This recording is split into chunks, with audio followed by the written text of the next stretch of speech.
Back to news. నల్గొండలో ఎన్నడూ లేని విధంగా ఎండలు మండిపోతున్నాయి. రికార్డు స్థాయిలో ఉష్ణోగ్రతలు నమోదవుతున్నాయి. నెత్తిన వేడి కుంపటి పెట్టినట్టు బగబగ మండిపోతున్నాడు నల్గొండ జిల్లాలో సూర్యుడు. ఎన్ని నీళ్లు తాగినా దప్పిక తీరని పరిస్థితి.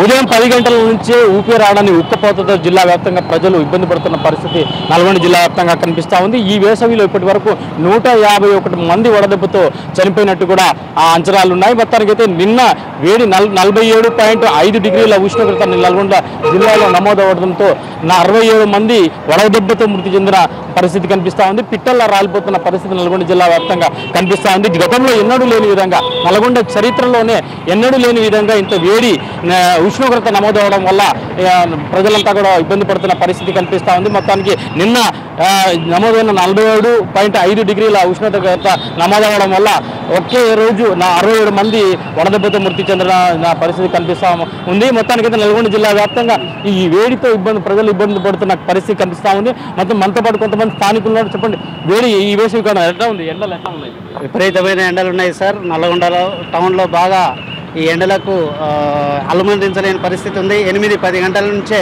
దాదాపుగా ఎండలు విపరీతంగా కొడుతున్నాయి. విపరీతమైన ఎండలతోటి 10 కాగానే అసలు ఎండ కొడుతుందని చెప్పి దానికి అనేక రకాల రక్షణ తీసుకుంటూ మరి ముందుకు పోవాల్సిన పరిస్థితులు ఏర్పడ్డాయి.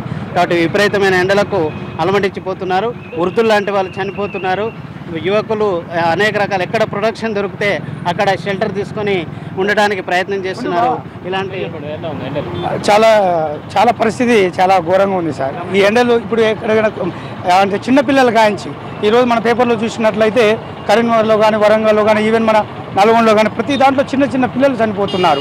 మనం చేయాల్సింది ఏంటంటే కొన్ని రకాలైనటువంటి జాగ్రత్తలు తీసుకుంటే మేబీ మనం వాటి నుంచి రక్షించుకోవచ్చని నా యొక్క చెట్లు పెంచుకోవడం, తర్వాత ఈ యొక్క ఇంధనాల నుంచి వెలువడేటటువంటి ఏదైతే ఉన్నాయో కలుషితమైన వాటిని కూడా కొంతవరకు కెమికల్ నుంచి మనం బయటపడగలిగే అవకాశం ఉండేటట్లుగా కూడా ప్రభుత్వం చర్యలు తీసుకుంటే బాగుంటుందని, అక్కడక్కడ కూడా చలివేంద్రాలు ఏర్పాటు చేయడం కూడా ప్రభుత్వం తీసుకోవాల్సినటువంటి ఒక మంచి నిర్ణయం సార్. కాబట్టి చలివేంద్రాలు కూడా ఏర్పాటు చేయాలనే డిమాండ్ ప్రజల నుంచి వస్తున్న పరిస్థితి. మీరు చెప్పండి, గతంలో ఎన్ని ఎండలు మీరు ఎప్పుడైనా చూసారు? నల్గొండలో ఇంత ఎండలు ఎప్పుడు చూడలేదండి. నిన్న నుంచి కొబ్బరి బొండాలు కూడా దొరకట్లేదు. కొబ్బరి బొండ జ్యూస్ దగ్గర కూడా పబ్లిక్ చాలామంది ఉన్నారు. ఈ కొబ్బరి బొండ జ్యూస్ తాగుదామంటే వాటర్ కూడా ఏదైనా కలుషితమైందో తెలిసిపోతుంది. ఈ విధంగా పిల్లలు కూడా చాలామంది, పెద్దలు కూడా చాలామంది ఇబ్బంది పడవలసింది. ఇంత ఘోరంగా ఎండలు ఎప్పుడు చూడలేదండి.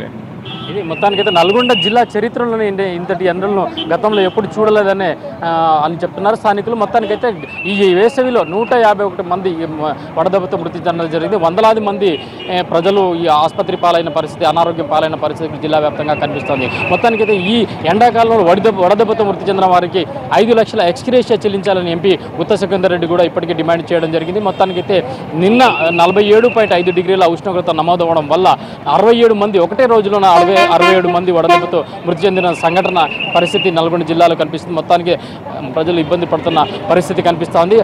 పట్టణ ప్రాంతాల చలివేంద్రాలను కూడా ఏర్పాటు చేయాలని చెప్పేసి, అలాగే రికార్డితే డొక్కాడిన పరిస్థితిలో ఉన్న ప్రజల కోసం ప్రత్యేక పరిస్థితి ఏర్పాటు చేయాల్సిన అవసరం ఉందని చెప్పేసి కూడా డిమాండ్ వస్తూ ఉంది. మొత్తానికి గతంలో ఎన్నడూ లేని విధంగా వేడి ఎండలు ఉండడం వల్ల జిల్లా ప్రజలు నానా అవస్థలు పడుతున్న పరిస్థితి జిల్లా వ్యాప్తంగా కనిపిస్తూ ఉంది. కెమెరా పర్సన్ వెంకట్తో సమీ, NTV, నల్గొండ.